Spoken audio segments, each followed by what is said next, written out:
नमस्कार, मैं गरीब सिद्दीकी। आप देख रहे हैं एवी न्यूज चैनल। एवी न्यूज चैनल के खास कार्यक्रम रूबरू में आपका बहुत बहुत स्वागत है। ऑल इंडिया फुटबॉल फेडरेशन के द्वारा चयनित हमारे जिले के हजारीबाग जिले के परमेश्वर जी और उमेश जी आज हमारे स्टूडियो में मौजूद हैं। आज हम इनसे फुटबॉल और फुटबॉल से संबंधित सारी जानकारी आप तक पहुंचाएंगे। सबसे पहले बहुत बहुत स्वागत है हमारे स्टूडियो में उमेश जी और परमेश्वर जी। Thank you sir. तो किस तरह से फुटबॉल की आप लोगों ने शुरुआत की और कैसे गेम आप लोगों ने शुरू किया खेलना?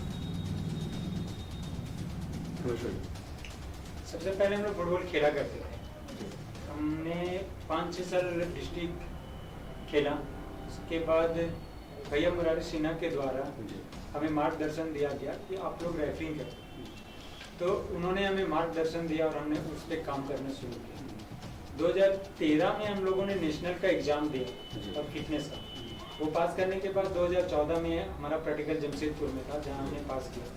उसके बाद मैं ऑल इंडिया फुटबॉल फेडरेशन के द्वारा राष्ट्रीय रेफरी का दर्जा प्राप्त किया। उसके बाद हम लोगों ने हर वर्ष एनुअल फिटनेस पास किया है और एक से एक बड़े मैचेस किए हैं, है ना। सबसे पहले 2014 में कोको कोला कप के लिए मुझे हिमाचल प्रदेश के लिए भेजा गया, हमने वहाँ अच्छा परफॉर्म किया। 2015 में संतोष ट्रॉफी क्वालिफायर राउंड जंप से ये जालंधर में हमने किया। 2016 में हमने विसिरा ट्रॉफी किया।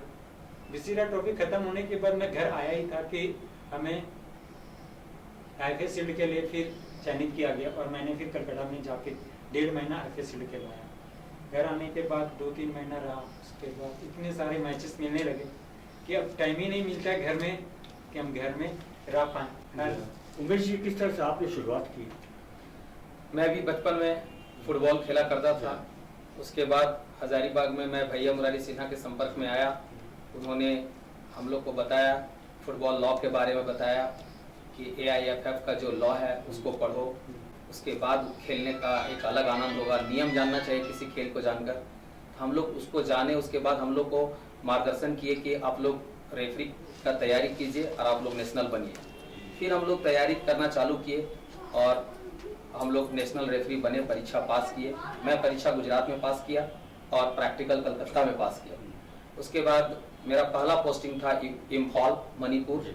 उसके बाद फिर भारत के हर एक जगह पे करीब करीब, जैसे कलकत्ता हो, गुजरात हो, उसके बाद अरुणाचल प्रदेश हो, उसके बाद हिमाचल हो, गोवा हो, करीब करीब जगह में हम लोग ने मैच खिलाया। चाहे वो संतोष ट्रॉफी हो, चाहे वो BC राय ट्रॉफी हो, चाहे वो खेलो इंडिया दिल्ली में खिलाए, आई लीग भी, ठीक है, 2nd डिवीजन खिलाए। तो हजारीबाग के लिए बहुत ही गौरव की बात है। दर्शकों को बता देना चाहते हैं कि हजारीबाग के ये दोनों साहब जो हैं, उमेश जी और परमेश्वर जी, जो राष्ट्रीय स्तर पर अपना नाम रोशन कर रहे हैं। अपना ही नाम रोशन नहीं कर रहे हैं बल्कि हजारीबाग का नाम पूरे विश्व में रोशन कर रहे हैं। रेफरी की जिम्मेदारी फुटबॉल में बहुत बड़ी होती है और वो जिम्मेदारी निभा रहे हैं। राष्ट्रीय स्तर पर जब गेम होता है, खेल होता है, तो वैसे में दूसरे लोग भी आते हैं खेलने के लिए राष्ट्रीय स्तर पे। तो उन लोगों का मुकाबला किस तरह करते हैं उमेश जी? वो आपको बताते चलूँ मैं कि 2017 से मैं हमेशा आई लीग और ISL करते आ रहा हूँ और अभी मैं 14 अगस्त को डूरंड कप के लिए निकलूँ जो कलकत्ता में आयोजित होने वाला है, जो एशिया का सबसे बड़ा टूर्नामेंट है। उसे मैं जाके मैच करूंगा उसके। तो कैसा महसूस करते हैं जब हमारे हिंदुस्तान के खिलाड़ी का मुकाबला जो है वो दूसरे देशों के खिलाड़ियों के साथ होता है और आप रेफरी की भूमिका अदा करते हैं? उस टाइम अजीब टाइप का एक अंदर से खुशी होता है सर कि आज मैं एक हजारीबाग का लड़का आ गया। इनको इनके बीच में कभी मैं नाम सुना करते हैं हम लोग कि इनका नाम ये है, अब उनको फेस करता हूँ, उनके साथ उन्हें मैं खिलाता हूँ, तो अंदर में एक लगता है कि मैं भी कुछ हूँ। उस तरह से लगता है कि हजारीबाग का नाम हमने कम से कम इंडिया स्तर पे छोड़ा है कि लोग अब जानेंगे हजारीबाग का भी कोई लड़का है जो इतना बड़े मैचेस करता है। उमेश जी, बहुत बड़ी जिम्मेदारी होती है रेफरी फुटबॉल मैच में। कहा जाए कि पूरा डिपेंड करता है रेफरी पर जी, तो बॉल को किस तरह रोकता है।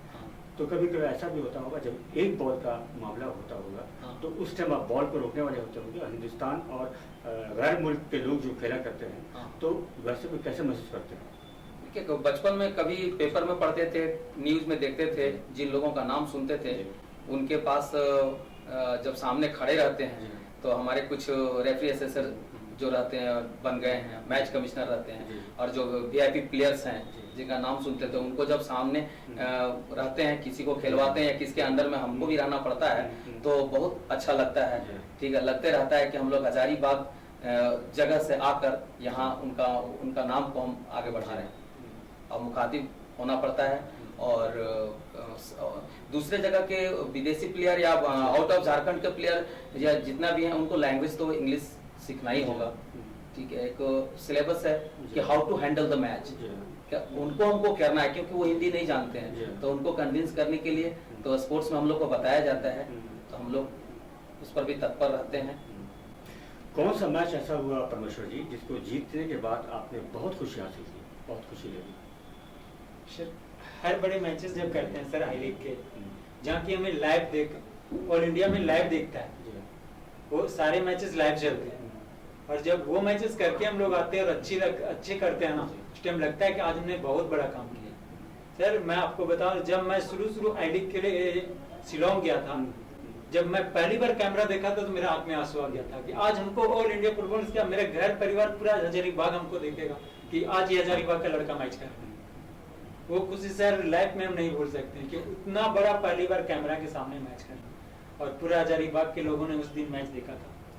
तो सुबर्तो कप से लेकर आप आज राष्ट्रीय खेल तक पहुंचे हैं, तो यहाँ तक का सफर शॉर्ट में कैसा रहा आपके साथ? क्या क्या कठिनाइयाँ सामने आई और क्या क्या जो है नए आने वाले लोगों को एक सीख मिलनी चाहिए, इस तरह से वो अगर रास्ता तय करेंगे तो उनकी मंजिल आसान होगी? देखिए, कठिनाइयाँ तो मिलती है, सफलता तो इतना आसान नहीं होता है कुछ, लेकिन हम लोग ने इरादा करके रखा था।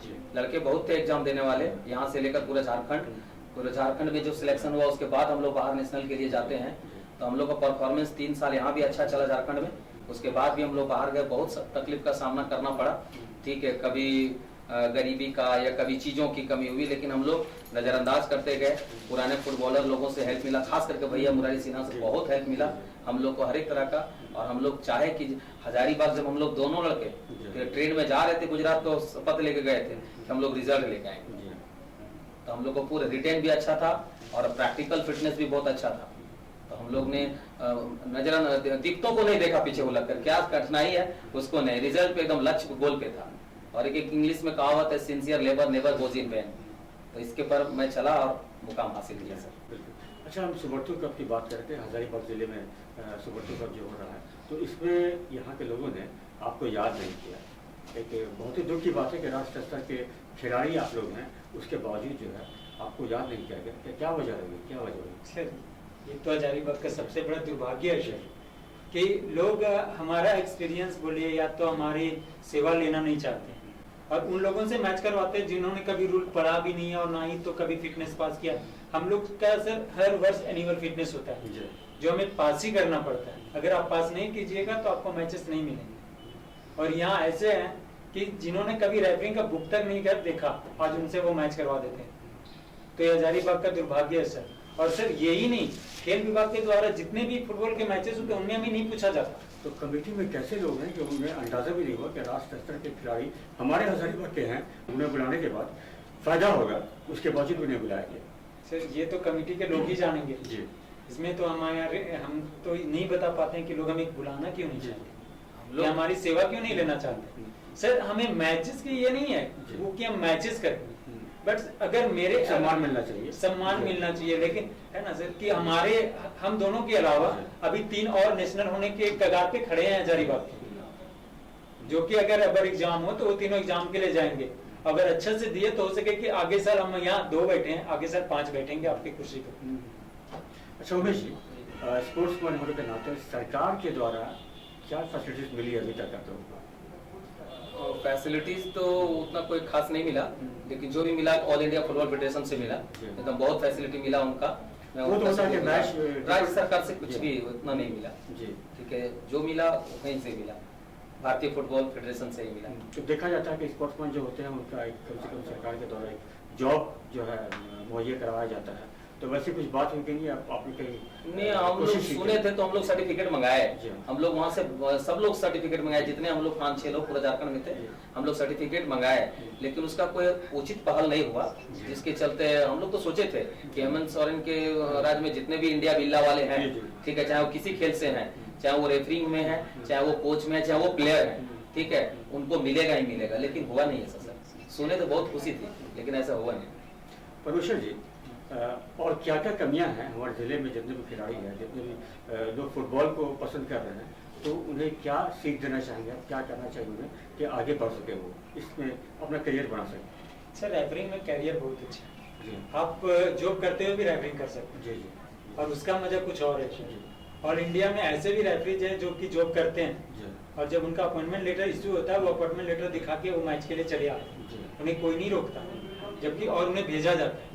और हमारा जिला का दुर्भाग्य है सर कि अभी हमारे पास 2 नेशनल के अलावा और 15 ऐसे रेफरी हैं जिन्हें रिंग नंबर और एग्जाम, झारखंड के एग्जाम पास करके बैठे हैं, उन्हें भी सुब्रतों में नहीं पूछा जाता।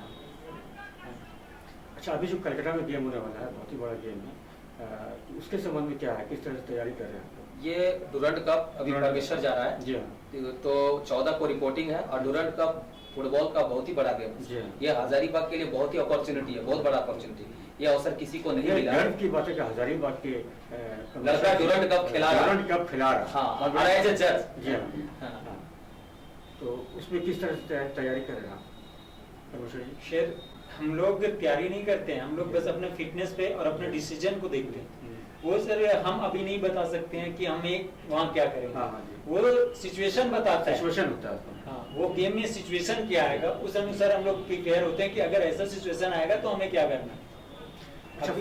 अभी हम लोग ऐसा कुछ ऐसा नहीं है कि सोच के जाते हैं वहाँ मैच में। हम लोग जब मैच करते हैं तो मैच में हम लोग पूरा डिपेंड कंसंट्रेट करते हैं कि मैच में क्या होने वाला है। डिपेंड करता है कि बॉल कहाँ से आया और कैसे रोकना है, क्या होता है, depends on the situation. On spot हम क्या डिसीजन देना है। ऑन स्पॉट ही होगा, कुछ घटना होगा तो ऑन स्पॉट ही होगा, कुछ इंसिडेंट होगा ऑन स्पॉट होगा, हमको ऑन स्पॉट ही डिसीजन देना है।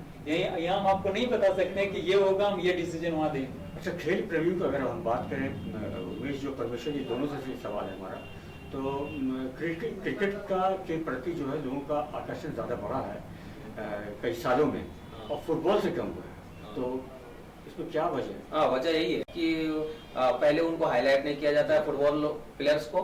फुटबॉल प्लेयर्स को पहले की तरह नहीं देखा जाता है, लेकिन आउट ऑफ इंडिया में तो खेलों का राजा फुटबॉल है। एक फुटबॉलर कई क्रिकेट को अभी भी खरीद सकता है। आप क्रिस्टियानो वगैरह का नाम तो सुने हो, बैकहम वगैरह का, लेकिन इंडिया में भी हजारीबाग में भी सुनते बहुत अच्छे अच्छे फुटबॉलर हुए अभी, जहाँ मिलते हैं भी हमको, हम लोगों को। लेकिन हम लोग चाहते हैं कि अगर क्रिकेट की तरह अगर फुटबॉल को फैसिलिटी दिया जाए, शुरू से कोचेस दिया जाए, मैनेजर, बढ़िया बढ़िया रेफरी, और उनको सुविधा दिया जाए, तो नो डाउट है कि भारत में फुटबॉल भी अच्छा कर सकता है। परमेश्वर जी, नए सीखने वाले जितने भी लोग हैं, नए जो लोग आ रहे हैं फुटबॉल की तरफ अपना कदम बढ़ा रहे हैं, उनके लिए क्या सीख दीजिएगा? किस तरह से वो फुटबॉल को आगे बढ़ाएं, रेफरी के साथ साथ और दूसरे टेक्निक्स में भी?